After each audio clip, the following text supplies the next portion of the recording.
vou começar, vou aqui dar uma de Padre Paulo Sobral e vou começar com uma pergunta. Quem aqui quer ser santo? Levanta a mão. Bom, todo mundo aqui se quer ser santo, né? Então, foi engraçado porque a Thaís deu as 3 últimas aulas, né, da encíclica, e aí minha mãe mandou no grupo da diretoria, e o que a gente vai ver agora? Aí o Lucas falou, a Érica podia dar uma aula sobre história do não sei o que, do não sei o que, do não sei o que. Eu falei, gente, o que é isso? Eu não faço a mínima ideia o que é isso. Eu falei assim, não, deixa a história pro historiador do grupo e deixa que eu falo de um tema que eu tenho mais segurança pra falar. Aí o Lucas já me chamou no privado, e aí, Érica, beleza e tal, não sei o que. Eu falei, olha, eu tenho muita coisa acumulada aí de um ano seguindo então Marcílio pra falar. Então, só que eu não consigo nem pensar num título, eu vou pensar. E assim, eu tava pensando em muitas coisas esparsas, só que de repente a coisa foi fluindo de uma coisa assim, de uma forma tão boa que eu consegui fazer um gancho do que a Thaís estava falando semana passada. Então eu vou falar sobre essa questão da santidade, pra vocês não ficarem me enchendo falando que eu sou fadita, eu vou começar com um vídeo do Padre Paulo Ricardo. Eu vou começar, é um vídeo curtinho, mais engraçado, que foi um patrocinado, esses patrocinados de Instagram. Mas o próprio patrocinado, além de ter uma música maravilhosa, ele tem uma frase que eu queria, por causa dessa frase. A igreja crê em Jesus, sabe? Ela não crê em história, ela crê em Jesus.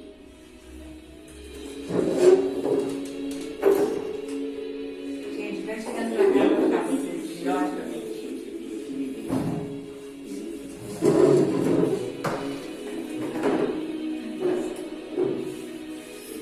Sabe o que você acha extremamente estranho, radical e louco isso que eu estou dizendo? Porque você não é pai.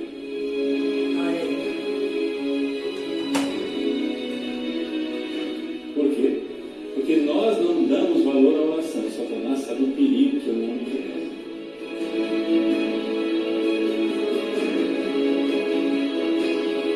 Mas parece impossível, tá? Para, eu estou no século XXI. Gente, não ofenda as pessoas dizendo que é impossível elas amarem.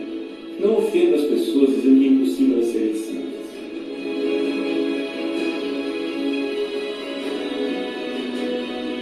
Simplesmente essa pregação é simplesmente para que a gente volte a ser católico. Nós voltemos a ser católicos. Voltemos a ter fé na santidade.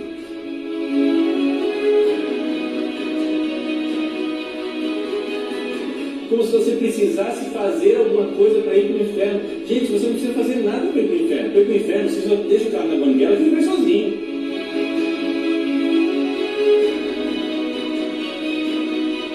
E a graça de Deus precisa operar no coração das pessoas. E eu gostaria de explicar para vocês a mecânica. Eu gostaria de explicar para vocês a engenharia da santidade. Bom, já fica o primeiro merchan do dia, né? Que é o curso de Engenharia da Santidade do Padre Paulo Ricardo. Ainda vai ter mais merchan ao longo da noite. Mas, enfim, né? Qual que foi a frase que eu queria desse vídeo, né? A hora que ele fala assim... Ah, padre, mas a gente está no século XXI, né? Quem fala de santidade no século XXI? E aí ele fala assim, gente, não ofendam as pessoas dizendo que é impossível elas amarem. Não ofendam as pessoas dizendo que é impossível elas serem santas. E semana passada a gente terminou, né? A Thaís terminou falando para nós justamente essa frase. Primeira coisa, não é só o título, acho que todo mundo ficou curioso, né? Quando viu lá, a arte de se fazer pão. A gente já vai entrar nessa questão do pão, tá? Bom, a Thaís terminou a aula da semana passada com essa frase da encíclica, né? O amor é possível e nós somos capazes de o praticar, porque criados à imagem e semelhança de Deus. Ver o amor e, deste modo, fazer entrar a luz de Deus no mundo, tal é o convite que vos queria deixar com a presente encíclica. Então é quando ele fala, né? O que é a santidade? A Thaís falou muito bem pra gente semana passada. A santidade é crescer no amor. Só que existem passos que a gente vai dando, né? Então, como eu já disse, nessa aula vai ser praticamente toda baseada no que eu vi do Ítalo Marcílio. Durante o Quaresma ele fez 40 áudios baseados no livro As 3 Idades da Alma, de um padre que chama Garrigou Lagrange. E aí ele faz a comparação assim que a gente quer começar a subir a montanha do meio dela. A gente não quer começar do começo, né? A gente já quer, tipo, ir lá, tal, vou ser martirizado e derramar meu sangue. Então, calma, né? E eu queria... eu esqueci de tirar, mas tudo bem. Queria falar uma coisa, né? O Ítalo faz esse teste lá no território humano, eu queria fazer com algumas pessoas aqui. Vou começar com a Thaís. Thaís, qual que é o nome da sua mãe? Patrícia. Qual que é o nome da mãe da sua mãe? Marilda. Qual que é o nome da mãe da sua mãe? Deve ser Maria. Maria? Capaz que é. Muito Capaz que é. É. Tá. Sabe o nome da mãe da Maria? Nem imagino. Tá. Camila, qual que é o nome da sua mãe? Aparecida. Qual que é o nome da mãe da Aparecida? Vitória. Qual que é o nome da mãe da Vitória? Sabe? Vai lá. Silvana, nome da sua mãe? Vilma Cleide Campos Marques. Vixe. Nome dela. A Da mãe dela, é. Isaura de Paula e Silva, Isaura de Paula e Silva Campos. E o nome da mãe dela? Francisca de Paula e Silva. E a mãe da mãe dela? De Janeiro de Paula e Silva. Que é isso? Tem mais algum? Agora. Tá, agora parou, né? Então foi 3, 4 gerações? 4, eu acho. Né? 4 gerações? Tá. Nós estamos inscritos em uma tradição familiar, certo? Beleza. Só que acontece o seguinte.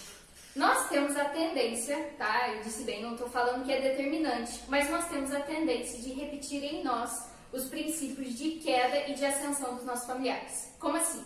Os sucessos e os infortúnios. Então, por exemplo, lá, isso é um fato observável muito simples. A gente vê aí nas nossas famílias, é só vocês pararem para refletir um pouquinho sobre a família e vai ver caso lá de, sei lá, de pai e mãe que houveram o caso de traição no casamento e aí o filho repetiu isso no casamento dele também. A gente vê isso. Ah, você está justificando, está falando que é determinante? Não, estou falando que acontece. Nós temos essa tendência. E, aliás, a própria renovação carismática também, ela tem isso muito forte, a questão da cura das gerações. Eles focam muito no lado espiritual, a questão da maldição entre gerações e tal, mas a gente tem esses princípios de queda e de ascensão na nossa história. Só que o que acontece? Qual que é o problema? A gente não sabe nem o nome dessas pessoas, né? A gente soube ali no máximo até a 4ª geração.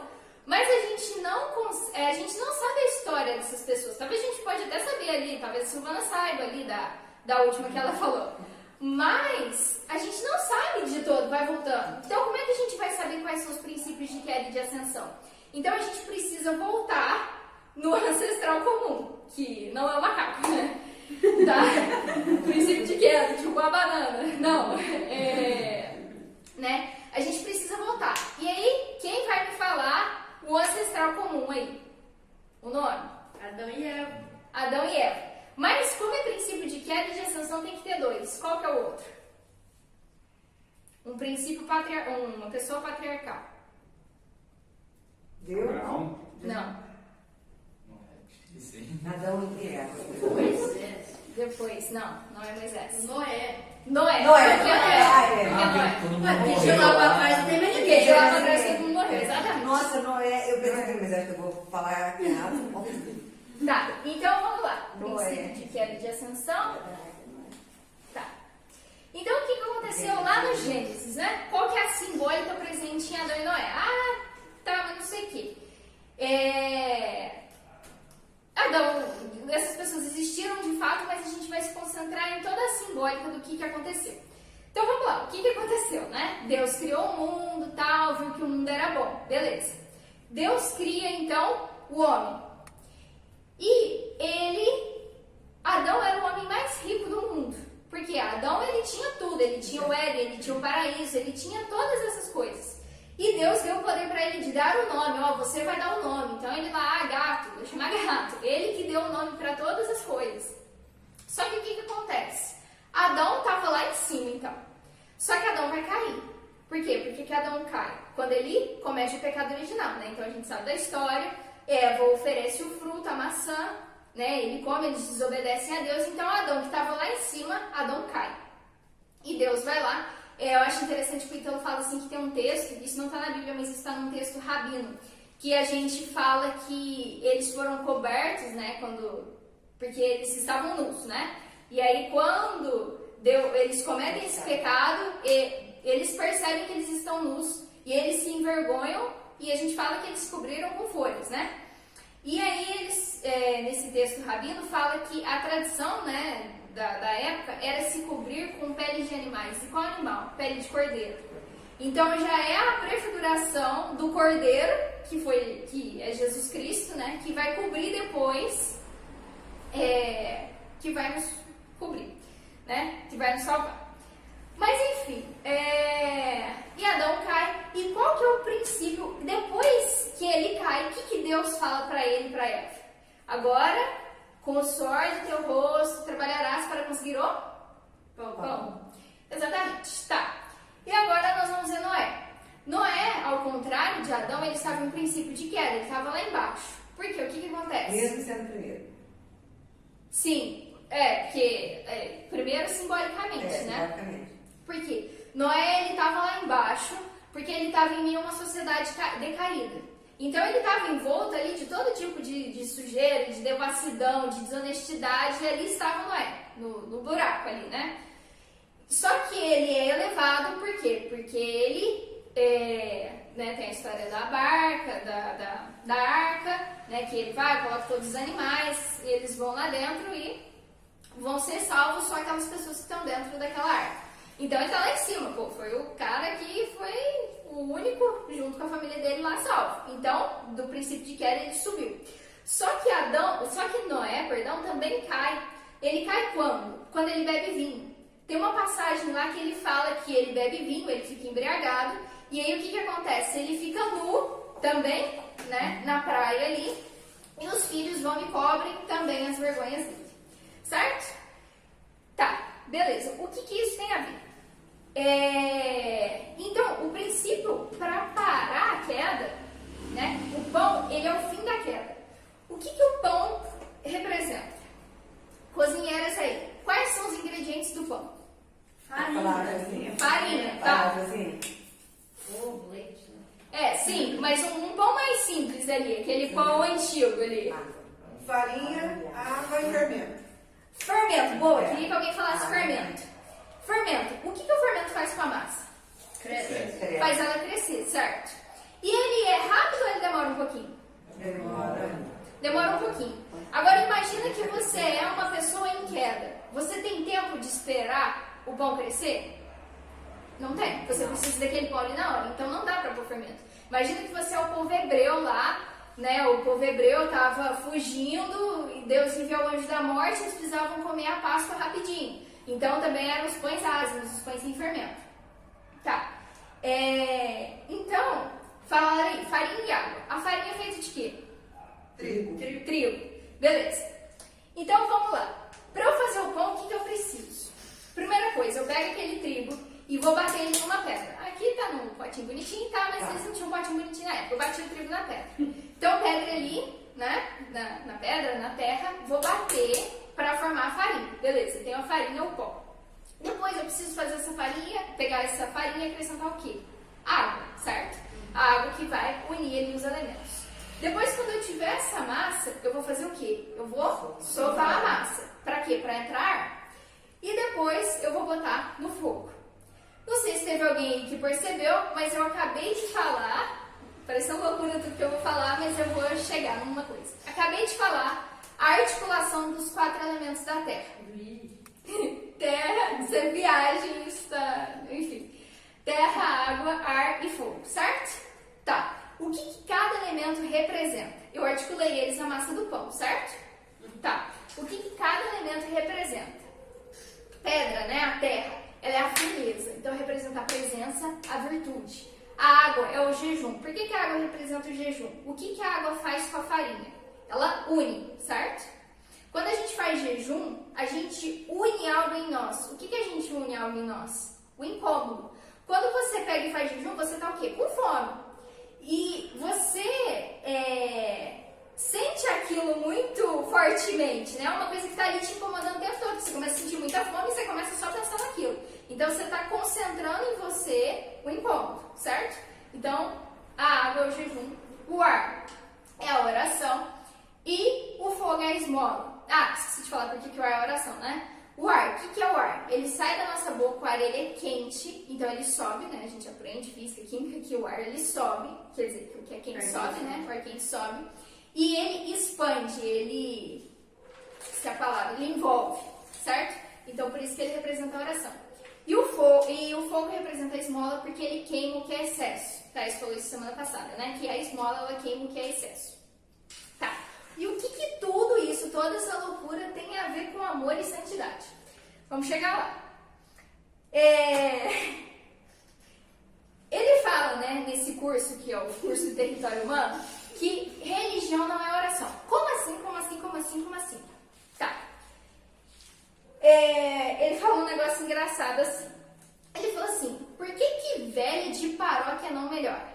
E isso assim, ele fez uma brincadeira, falou de senhora de paróquia, ele falou assim, aquela velha fofoqueira, não sei o quê. Mas isso a gente pode ver isso em nós mesmos, né? A gente tá ali sempre na missa e tal. Por que a gente não melhora?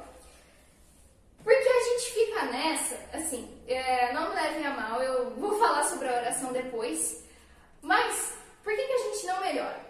Porque a gente quer rezar, só que a gente não tem as outras coisas. A gente não tem virtude, a gente não faz jejum, a gente não dá esmola e a gente só quer a oração. E o que acontece? O que é o trigo? O trigo é a graça de Deus. Então a gente pega o trigo e coloca na nossa mão. E quando a gente reza, a gente faz o quê? Sobra. E o que sobra na nossa mão? Sobra um pouco de trigo ali. Quem come trigo? O porco. O porco come trigo. E o que isso significa? Qual que é o problema do porco? O porco vive no cheiro, beleza. Mas o porco ele tem uma prega aqui, né? Que ele está fadado a olhar para baixo. Então ele não consegue se voltar para o alto, para a transcendência. Então ele vai estar fadado, né? Eternamente. E quando ele morrer, ele vai para onde ele está olhando. Então, foi muito forte. Ele falou essa frase aqui. Que quando você faz isso, isso é uma profanação da graça, né? Então, o que a gente precisa fazer, né? A gente quer crescer em santidade, beleza? E isso não só, né? Se a gente for parar para pensar, né? Eu só faço jejum, não faço mais nada. Eu não tenho virtude, não tenho oração, não tenho esmola. Pego o trigo e jogo água, um trigo molhado. Se eu só bato ali e faço a farinha com a virtude, né? Que até o caso do Gandhi que você falou semana passada, aquela vez, né? A gente só vai ter ali a farinha, que a farinha também se perde ali. E se eu pegar trigo, só der esmola, desculpa, se eu fizer, simplesmente ali filantropia, sem virtude, sem jejum, sem oração. O que acontece? Eu queimo aquele trigo. Então, por isso que é necessária a articulação, a harmonia entre os 4 elementos. É necessário que a gente lute para ter virtude, que a gente faça jejum, que a gente faça a oração, sim. A oração tem o seu lugar, obviamente. E a esmola, certo? Tá. Então, eu vou focar mais agora. Não vai dar, obviamente, para falar tudo. Então, eu queria focar na primeira parte aqui da virtude. Eu quero falar ainda, então eu peço licença que não vai dar para falar só hoje, tá bom? Mas, eu quero falar depois, né, sobre a questão do jejum, da oração, da esmola, mas hoje eu quero falar mais especificamente sobre virtude. E sobre virtude, eu quero usar essa frase, peço perdão se alguns acharem indelicada, mas não é de minha autoria, ok? Tá, essa é a famosa frase que o pessoal geralmente conhece, e o Ítalo Marcílio ficou famoso por essa frase dele, trabalhe, sirva, seja forte e não enche o saco. E eu queria falar sobre essa primeira realidade, a realidade do trabalho. A realidade do trabalho, e gostaria de falar de uma coisa chamada deveres de Estado. O que é o dever de Estado? O dever de Estado é tudo aquilo que somente eu... Porque o que acontece? Todos nós, Deus quer que todos nós sejamos santos, ok? Ok, beleza, fechou. Deus quer que todos nós rezemos, ok, fechou. Deus quer que todos nós façamos apostolado, fechou, beleza, né? O que é o apostolado? É eu tentar, de alguma forma, levar Cristo ao mundo. Não precisa ser necessariamente aqui falando, dando catequese, postando coisa no Instagram. Pode ser de milhares de formas que eu posso fazer apostolado. Mas aqui agora eu não vou falar de apostolado. E Deus quer que nós cumpramos os nossos deveres de Estado. E o que é o dever de Estado? É aquilo que eu faço, né, e que só eu posso fazer naquele momento. Qual que é a sua... Aí eu tava vendo a aula do Rafael, do Dr. Rafael Vitola, do Pra Universidade de São José de Portino. Isso, faça propaganda dele. Isso, segundo merchan do dia. E ele fala o seguinte, né? Então imagina um bispo. Qual é o dever de estado de um bispo? Bom, um bispo ele tem que governar a diocese, cuidar dos padres e tal, não sei o quê. Imagina que esse bispo ele resolva se trancar em um mosteiro e passar o dia inteiro rezando e largue todo mundo. Larga a diocese, larga os padres. Ali há serviço a Deus? Não, não há. Por quê? Porque Deus quer que ele cumpra aquela missão dele ali naquele lugar. É até muito bonito naquele devocionário Cristo Rei, que é uma oração que fala assim: ó Cristo, vós sois meu rei, dai-me um coração cavalheiresco por vós. Magnânimo em minha vida, escolhendo tudo que sobe e não que abaixe. Magnânimo no meu trabalho, ver nele não um fardo que se me impõe, mas a missão que me confiais. E isso é realmente, de fato, muito belo, porque o nosso dever de estar é a missão que Deus nos confia. E a gente fica vendo, né, igreja na Alemanha, o mundo vai acabar fim dos tempos. Beleza, fim dos tempos, tá? Não vou discutir essa questão. Mas mesmo que pareça que vai ser daqui 5 anos, sei lá, que seja 10 anos, que seja um tempo que for, talvez seja daqui 200 anos, a gente não sabe quando que vai ser o fim dos tempos. E Deus, quando vier, Ele quer encontrar a gente aqui trabalhando, cumprindo os nossos deveres. Ninguém quer encontrar. Então, gente, ó, é o seguinte, o mundo tá acabando, vi lá o pessoal na Alemanha acontecendo uma loucura, então eu vou sentar aqui, vou cruzar o braço e vou esperar, porque Cristo deve estar vindo amanhã, né? Vou esperar e vou ficar por aqui. Não, tem uma live que o Ítalo fala sobre Marta e Maria, e ele fala assim que a gente quer ficar brincando aí de ser Maria, né? E ele fala assim que Marta, quando ela estava servindo, ela foi digna de que Cristo lhe dirigisse a palavra. E a mesma coisa os pastores, quando, né, Cristo nasce e tá os pastores lá, o que eles estão fazendo quando os anjos aparecem para eles? Eles estão trabalhando. Por quê? Qual que é o trabalho do pastor? Cuidar das ovelhas. Eles não estavam lá pastoreando as ovelhas, então eles estavam trabalhando. Então, a gente pode, né? A gente deve se santificar no nosso trabalho, nos nossos deveres de Estado, em cada coisa que a gente faz. Porque a gente fica muito assim, porque eu quero ser mártir, porque vão me prender e eu vou suportar todas aquelas torturas e não sei o que, eu vou derramar meu sangue e quando eu ainda vou perdoar os torturadores, vou falar, olha, eu te perdoo, te vejo no céu. A gente fica se imaginando, às vezes, né, num devaneio louco, a gente fica se imaginando fazendo essas coisas. Mas a gente não dá conta, às vezes. Aí, tipo, a gente tá lá pensando isso, né? Aí vem uma pessoa que se concentra no nosso pensamento e pede pra gente fazer alguma coisa. A gente fala, pô, cala a boca aí, não sei o quê. Gente, você não deu conta de ser educado aqui com o coleguinha. Como é que você quer perdoar o torturador lá no martírio, né? Eu tava outro dia fuçando nas coisas da Thaís, eu fui limpar um negócio, peguei o livro do Instituto Cidade de Deus e abri assim pra folhear e li uma frase que eu achei muito bonita, que eu não lembro, mas o sentido é mais ou menos assim, o martírio de você cumprir bem o seu dever, mesmo que ele não seja bacana. E, né? Peraí, só um minuto que eu esqueci o que eu ia falar. Ah, tá. Lembrei. E qual que é... Então, qual que é a realidade de cada um aqui? Cada um tem que ver a realidade. Qual que é a minha realidade? Vocês vão falar assim, mas o que você tá falando? Você nem trabalha. Só que não é porque eu não trabalho lá com carteira assinada na empresa, chego, bom dia, chefe, que eu não tenho um dever de Estado. Eu tenho um dever de Estado. Qual que é o meu dever de Estado? Eu sou estudante. Então, qual que é o meu dever de Estado? Prestar atenção na aula, fazer os planos de tudo que eu tenho que fazer as atividades lá, não sei o quê. Então, esse é o meu dever de Estado, que eu tenho a obrigação de cumprir bem. E cada um tem as suas. A Camila, psicóloga, ela tem... Qual que é o dever de Estado dela? Atender bem as pessoas lá no consultório. Qual que é o dever de Estado da Thaís? Thaís tem que dar aula, preparar as aulas, dar bem as aulas. Né? E cada um aqui, Maria Helena lá, atender as pessoas. Minha mãe, fazer todo o serviço de casa. Né? E cada um tem a sua realidade. Silvana, advogada. Então... também. Eu gosto mais da dona de casa, que delícia. E advogar quando não precisa de ser coisa triste, né? E engraçado, isso que a Silvana falou, muito engraçado, né? Sobre a palavra gostar, né? Independentemente se a gente gosta ou não, isso não importa. Não importa. Vocês acham, pergunta, por exemplo, minha mãe, eu acho engraçado, vou expor aqui. A minha mãe, ela passa roupa no mesmo mesmo lugar, assim, que eu assisto às aulas e tal. E ela sempre me pergunta, e ela gosta de botar o terço, então ela só passa roupa quando eu não tô lá. E dia de segunda e terça, dia de segunda e quinta tem aula de manhã e à tarde. Então ela não gosta de ficar lá.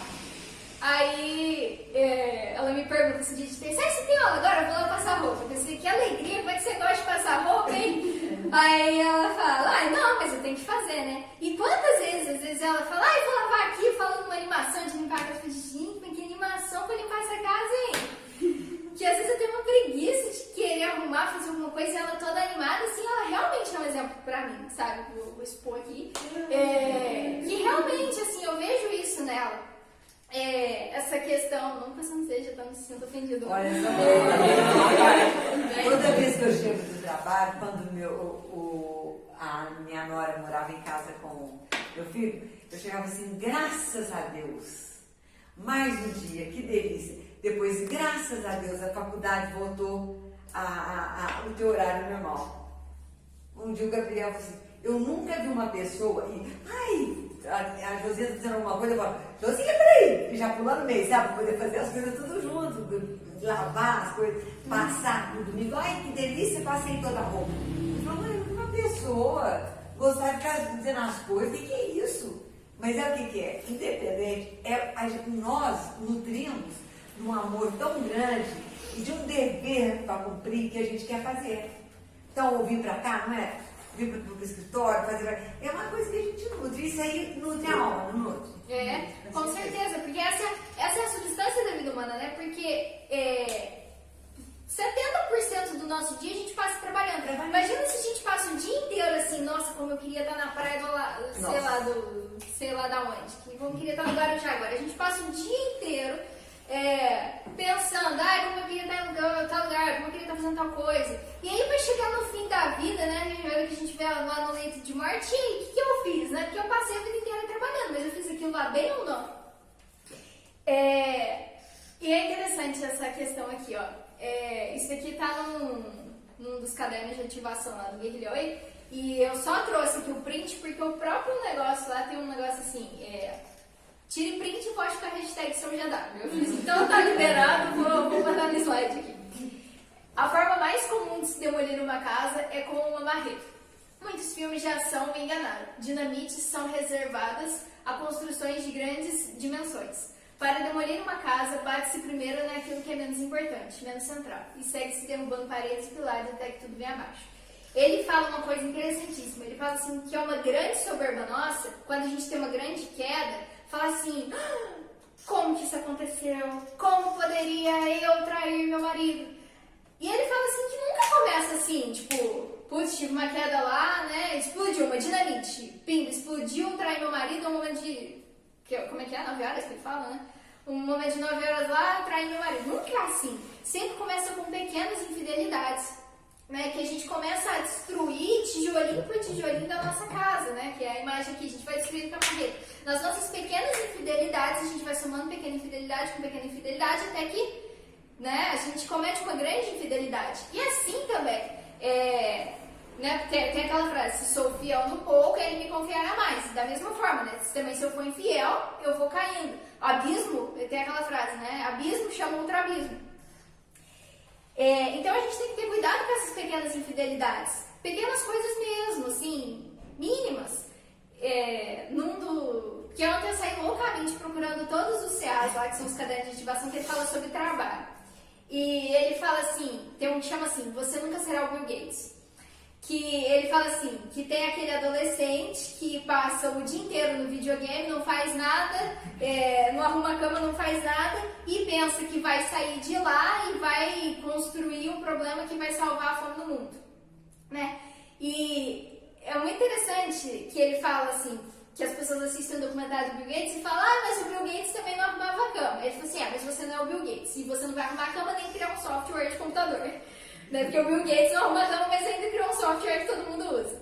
Então, assim, é nas pequenas coisas que a gente faz, geralmente os nossos pequenos serviços, não é uma grande coisa, é a cama que a gente arruma, a louça que a gente lava, qualquer coisa que a gente faz, o dever, cada coisa,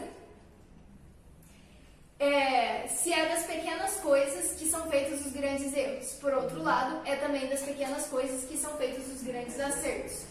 Se a gente começa a se permitir, né? Ah, não, só aqui. E aí é interessante que pra gente estar disposto, né, a dar grandes nãos num momento importante, né, pra gente não ter uma grande queda num pecado assim, por exemplo, até, sei lá, na questão da castidade mesmo. A gente tem que se habituar a tirar pequenos bens lícitos para, no futuro, a gente dar conta de dizer não para os ilícitos. Como assim? Então eu vou me acostumar a fazer uma pequena coisa, né? Qualquer coisa que seja. Então fala, sei lá, tomar banho gelado ou tomar um café sem açúcar. Por quê? Mas que bobeira! É pecado tomar banho quente? É pecado botar açúcar no café? Não, de forma alguma. É uma coisa lícita, é uma coisa boa. Só que é um mimo pra gente mesmo. E quando a gente se mima, depois vai ficar difícil. Ah, não! A gente se acostuma a dizer nãos pra gente que, na verdade, ele fala assim que são grandes sims para o reino da transcendência, né? Porque a gente começa a se descolar desse mundo. Começa a fazer isso, pequenas coisas. Tira, sei lá, vou ficar um dia sem açúcar, vou ficar um mês sem sorvete, vou ficar uma semana sem Instagram. A gente começa a se descolar um pouco, minimamente, desse mundo e ver, né? Olha só, tem coisas mais importantes, tem coisas mais elevadas, né? E a gente começa a entrar mais nesse mundo imaterial, né? Digamos assim. Então, né, pra gente se acostumar, igual nessa questão da castidade. As pessoas falam, eu sempre caio nos pecados contra a castidade. Então, o que você vai fazer? Você vai fazer um jejum de comida, né? Porque você tô dizendo não ali, não consigo falar não pra minha namorada ali. Não, então eu vou fazer um jejum de comida, eu vou ficar, sei lá, se for muito forte, vou ficar um mês sem doce. Vou ficar 4 meses e você vai se acostumando. Você vai acostumando a domar e a ser senhor de si. Senhor de si no sentido de que você tem controle sobre o seu corpo. Não, quem manda aqui sou eu. Não é minhas vontades aqui loucamente, porque aí você não consegue trabalhar bem também, porque aí você tá lá trabalhando, aí vem aquele notificação, aí você não consegue dizer não pra notificação, você nunca trabalha bem, certo? E isso é clichê de falar, todo mundo fala isso, eu tô falando isso pra mim em primeiro lugar. Mas realmente é assim mesmo, porque... o quanto me fez bem preparar todo esse material aqui, né? Porque eu vi muitas coisas, né? Não só o Ítalo, mas enfim. São as janelas batentes e acabamentos que fazem de uma casa um lar morável em vez de um labirinto abandonado. São os pequenos compromissos cumpridos que nos dão a sustância de fazer valer os grandes. Então, pra gente conseguir, né? Então, que fica essa dica prática, né? Primeiro, retirar um pouco algum mimo da gente. Sei lá, eu vou... Essa semana, que fique de propósito prático, que seja uma coisa prática, extremamente prática. Vou essa semana ficar sem açúcar no café. Vou, sei lá, escolha alguma coisa para tirar um mimo do seu corpo. Para quê? Para você aprender a ser senhor de si. Senhor de si nesse sentido. Para que você consiga trabalhar bem.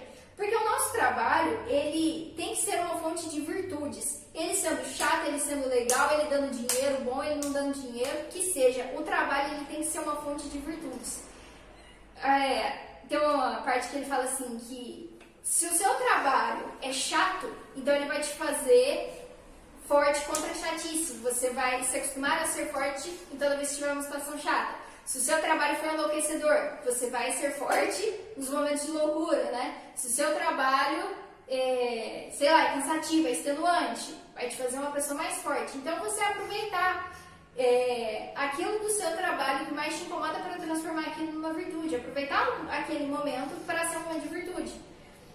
Então, sei lá, no caso de escola aí, apesar que eu acho que eu sou muito estudante aqui, né? Mas, sei lá, não, mas... qualquer coisa, né? Então eu preciso assistir uma aula ali que eu desconcentro demais, que ela não é tão interessante. Então usar aquela aula para ser força, para eu treinar minha concentração em qualquer situação. Cumprir com os deveres do dia a dia é o mínimo que você pode fazer para que o Cristo lhe dirija a palavra, que foi a questão de Marta e Maria, né? Então ele pega muito pesado nisso, foi até engraçado, eu estava sexta-feira já pensando nisso, ele tem umas aulas sobre o Pai Nosso, e fui assistir enquanto eu estava fazendo um negócio da escola, uns exercícios que eu precisava entregar. E aí chegou um momento que ele fala assim, quando você, não foi mais ou menos isso, mas é mais ou menos isso, quando você fica brincando aí de ser santo e cumprir o seu dever mal e é preguiçoso e não sei o quê, você está sendo um demônio. Aí eu pausei a hora na aula, eu falei assim, não, deixa eu terminar primeiro esse negócio aqui da escola e depois eu continuo, né? Bem coerente aqui, né? Nossa, quantas vezes eu faço isso? Deixa e depois termina. Eu nem vai saber que é o presente. Porque realmente, né, a gente precisa cumprir bem os nossos deveres. Porque, sei lá, tem missa lá no São Judas toda segunda-feira às 7 horas da manhã. Aí eu falo assim, não, porque eu quero ser muito santa, né? Eu vou faltar da minha aula, aula, despreza essa coisa material do mundo aqui, né? Esses pobres seres mortais aqui, e vou na missa, né? Porque eu sou muito santa, vou faltar da aula aqui e vou na missa. Tô certa? Tô bacana? Não tô, né? Por quê? Porque eu tô deixando de cumprir o meu dever de Estado. E o próprio Dr. Rafael Vitola fala isso, que quando te atrapalha, ele não tem serviço a Deus, né? É óbvio que a gente também não vai usar isso como desculpa, vai trabalhar loucamente, não precisa rezar, não é isso que eu tô falando também, né? Saibam também harmonizar os princípios que eu tô falando. Aí essa frase aqui é muito pesada. Se você reza, mas não trabalha, deixa um buraco para ser tapado por outra pessoa. Isso não é ser piedoso, é ser um peso inútil, uma vergonha para sua religião. Essa frase é pesadíssima. Eu tô perguntando, né? elas estão sendo filmadas também? Oi? Tá sim. Ah, então tá. Né? Mas depois eu Por isso mando que eu se perguntei quiser. agora mesmo. Né? São frases assim, que pegam lá no fundo da alma bem pesado, né? Sei lá, eu não vou fazer esse dever aqui não, eu vou rezar um terço, sabe? É óbvio que a gente também tem que saber organizar a nossa rotina, ter prioridade, ter horário pra tudo, mas a gente deve cumprir bem os nossos deveres. E quem fala muito de trabalhar bem e cumprir os seus deveres de Estado é São José Maria. Eu trouxe, sei lá, acho que uns 3 frases dele. Queres de verdade ser santo? Cumpre o pequeno dever de cada momento. Faz o que deves e está no que fazes. O que é o estar no que fazes? É a presença, é a pedra que eu falei lá atrás do pão, que é onde bate o trigo. Então, as coisas aí começaram a se encaixar um pouco, né? Então, é a presença, é a virtude. A gente está ali presente 100% no que a gente está fazendo. Gente, isso é fácil? Não, de forma alguma, não é fácil. Eu também não dou conta de fazer isso, muitas vezes. Mas assim, a gente lutar, é uma luta diária a cada dia, pra gente se esforçar cada dia mais. Ter esse propósito de trabalhar bem, independentemente, eu acho chato e tal, mas eu me esforçar ali naquele pequeno, oferecer a Deus. Acho que é isso que eu falo, né? Oferecer o trabalho, orar sem cessar. Isso foi uma outra coisa que eu achei incrível, que ele falou no Age Experience desse ano. Que tem essa frase, né, de São Paulo, orar sem cessar. Orar, na verdade é uma ordem, né? Orar sem cessar. O que isso significa? Eu tenho que estar aqui, enquanto eu estou aqui, eu vou rezando o Pai Nosso mentalmente. Eu dou conta de fazer isso? Não dou conta de fazer isso. Então, o que é esse orar sem cessar? Eu preciso... Quando Deus criou o mundo, né, existia uma ordem perfeita, as coisas estavam em harmonia, estava tudo limpo, tudo ordenado, tudo perfumado. Só que Adão caiu, houve uma desordem ali na alma, houve uma desordem no mundo. Só que todas as vezes que eu faço um trabalho em que eu deixo de alguma forma algo, pode ser fisicamente mesmo, ao limpar alguma coisa, quando eu deixo algo mais perfumado, mais ordenado, pode ser tanto fisicamente, né, ou quanto, sei lá, quando eu ajudo uma pessoa, né, a pessoa está precisando de ajuda. Então, cada vez que eu faço isso, eu estou fazendo uma oração. Por quê? Porque eu estou me unindo ao Criador que fez tudo belo e ordenado. Então, é importante que a gente ofereça, antes dos nossos trabalhos, né, oferecer a Deus e pedir a ajuda dele para que nós façamos bem esse trabalho. Uma missão sempre atual e heróica para um cristão comum. Realizar de maneira santa os mais diversos afazeres, mesmo aqueles que parecem mais indiferentes. Cada pequena coisa, né? Mas ninguém tá olhando, ninguém vai ver isso daqui. Tem uma frase do Padre José Quintanilha também que fala assim, cumpro bem o meu dever, ainda que ninguém me louve e veja eu fazendo isso. Ninguém vai ver, aquilo não vai fazer diferença talvez para ninguém. mas é uma pequena coisa que você vai fazer ali bem feito, porque é o teu dever. Independentemente de qualquer coisa, sabe? Mesmo que não te tenha proveito nenhum. Igual, por exemplo, bom, até agora, né, eu quero prestar um vestibular que ele não cai física, química, matemática nem biologia, não cai nenhuma das 4. Então a vontade que dá é o quê? Esquecer isso da minha vida, né? E largar tudo. Mas eu devo fazer isso? Não, porque faz parte do meu universidade. Mas eu nunca mais vou usar a fórmula de Bhaskara na minha vida. E daí não importa. Aquele tríceps que você faz lá na academia também você nunca vai usar na sua vida. Aquele exercício que aluno reclama muito disso, né? Ai, mas pra que, professora? Eu nunca vou usar isso mais nada na minha vida. Aqueles exercícios da academia também não servem de nada. Assim, eles te deixam. Eles servem pra quê? Pra te deixar mais forte. Os exercícios da escola também vão te deixar mais forte. Mais forte em todos os sentidos, mais resistente. E é um exercício chato, então você vai ficar resistente. Ou um exercício que vai te forçar a pensar mais. Enfim, sei lá. Né? Mas não importa, nós devemos cumprir bem esses deveres, certo? Ainda que sejam diferentes. Tá. Quando a tua vontade fraquejar diante do trabalho habitual, lembra-te uma vez mais daquela consideração. O estudo, o trabalho é a parte essencial do meu caminho.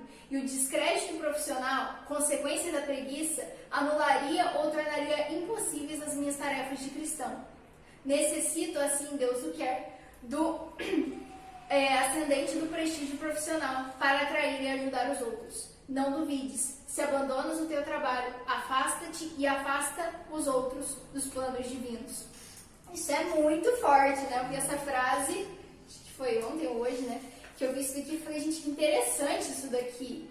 Porque não é um almejar, um subir profissional de uma forma soberba. Mas não, é você querer dar o seu melhor. Com a finalidade. Qual que é a finalidade, né? A Thaís também já deu uma aula pra gente falando aqui. Qual que é a nossa finalidade no mundo?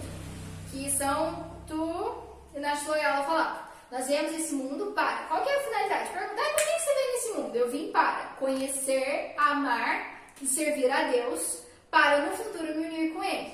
Beleza, muito bonito. Mas como é que isso na prática, né? Passar o dia inteiro lá no mosteiro? Pode ser que sim, se for a tua vocação. Mas se não for a sua vocação, você vai viver como leigo aqui na Terra, como nós já dissemos lá, quando a gente estudou a Cristo Fidelizar, esse é o nosso papel de leigo no mundo. Né? E, então, nós conhecemos a Deus através do estudo, nós o amamos através das práticas de piedade que a gente faz, mas através também do nosso trabalho, do nosso serviço para com os outros.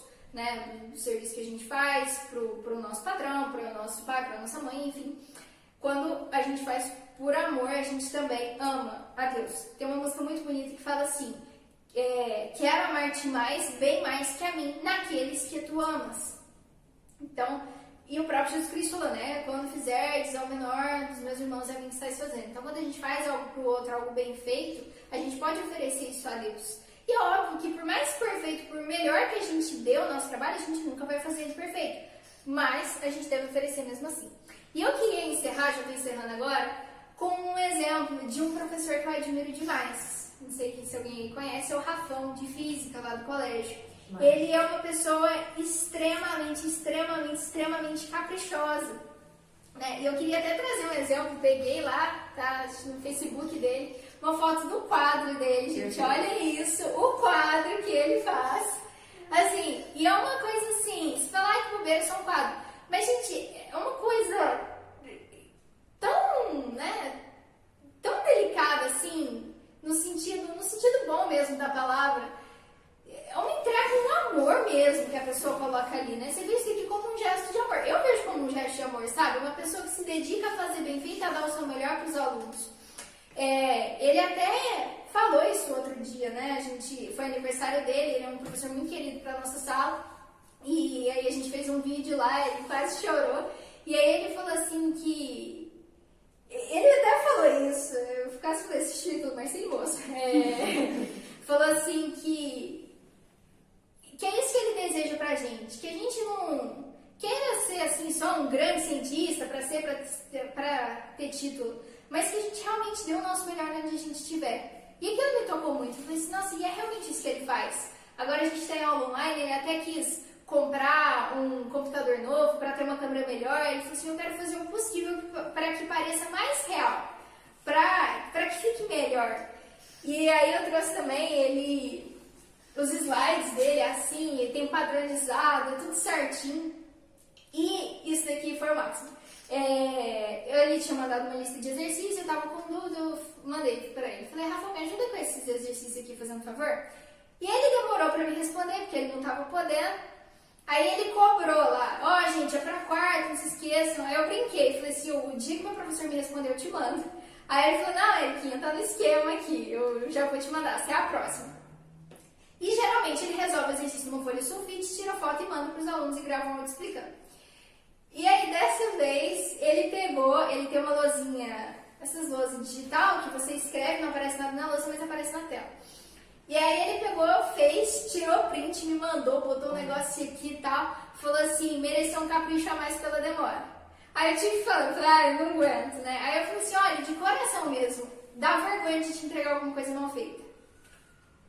Dá vergonha, porque, assim, não tô falando que os outros professores não façam, mas assim, sempre quando eu vou entregar alguma coisa pra ele, eu tento fazer o máximo bem feito possível, porque eu sei que ele faz, sabe? Então eu falo, nossa, então eu vou fazer o máximo possível aqui. E assim, ele é um ser humano que tá ali dando o seu melhor. Agora imagina pra Deus.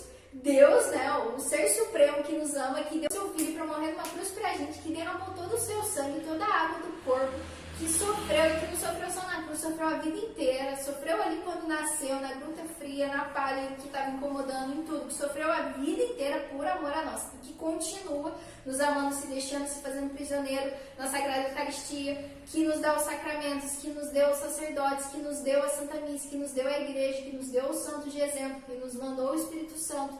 Esse Deus que nos deu tudo, né? Se eu já me esforço para querer fazer um negócio bem feito para um ser humano, né, que faz uma coisa bonita e com amor pra gente, agora imagina o tanto que a gente não deve se esforçar para entregar o melhor para Deus. Só que, né, quando a gente escuta tudo isso, e não só isso, quando a gente lê as coisas, a gente começa a ficar desesperado e fala, gente, eu tô fazendo tudo errado, o que eu vou fazer? Eu vou pro fogo do inferno, o que eu faço? Alguém me ajuda, né? A gente fala, socorro, nossa, quando morrer celebra muita missa pra mim, e a gente começa a ficar desesperado, né? A gente começa a ficar desesperado, fala, nossa, tá tudo errado, eu fiz a vida inteira errada na minha vida, e agora não tem esperança pra mim? Tem esperança. O São José, eu queria encerrar com essa frase que eu achei ela muito bonita, de São José Maria Escrivá. Quando queres fazer as coisas bem, muito bem, é que as fazes pior. Humilha-te diante de Jesus, dizendo-lhe, viste como faço tudo mal? Pois olha, se não me ajudas muito, ainda farei pior. Tem compaixão do teu menino. Olha, que quero escrever todos os dias uma página grande no livro da minha vida. Mas sou tão rude que se o mestre não me pega na mão, em vez de letras esbeltas, saem da minha pena coisas tortas e borrões, que não se podem mostrar a ninguém. De agora em diante, Jesus, escreveremos sempre juntos os dois. Então é isso o segredo, né? Então a gente vê, a gente se desespera, então a gente precisa se unir a Cristo, se humilhar e falar assim, olha, Senhor, eu fiz tudo errado aqui, né? O Senhor sabe da minha miséria, sabe que talvez eu nunca tive acesso a tudo isso, talvez sempre trabalhei mal, mas... E às vezes quando a gente começa bem, a gente fala assim, agora eu vou melhorar. A gente vai acordar amanhã e vai falar assim, é hoje que eu vou trabalhar bem. Provavelmente vai acordar todo mundo assim, nossa, não, é hoje que eu vou trabalhar bem. Hoje eu vou ser atento e tal, né? Porque eu costumo fazer algumas orações da manhã antes da aula ali, né? E aí tem sempre tem um momento lá, semana que vem talvez eu quero falar disso, mas tem um propósito que você faz, geralmente para aquele dia, né? Um fruto daquela oração, um fruto prático daquela oração. Que a gente geralmente te coloca, tipo, sei lá, prestar muito bem atenção na aula, tal, ou cumprir bem os meus deveres ali aquele dia. Aí a primeira aula vai com tudo, né? Porque você acabou de fazer oração, já vai, às vezes eu termino 6h50, 7 horas já entro no link, agora vai, né? Agora você atenta, anotar tudo, aí às vezes até a primeira aula vai. Chega lá na terceira aula, você já tá lá na China, assim, o que esse professor tá falando aqui? Acontece, né? Por quê? Porque nós somos falhos, nós temos esses princípios de queda em nós. Então, onde que vem esse princípio de queda? Lá no pecado original, né? Então, a gente precisa fazer isso, ser humilde, ter a humildade e falar, olha, Senhor, eu não consigo, por mais eu quero tentar, a gente tem que querer, e também não é só esperar a graça de Deus, sentar e cruzar o braço, não. É querer se esforçar mesmo, a gente tem que se esforçar, mas a gente tem que também contar com a graça de Deus e pedir que Deus nos ajude e nos dê a graça, certo? É isso.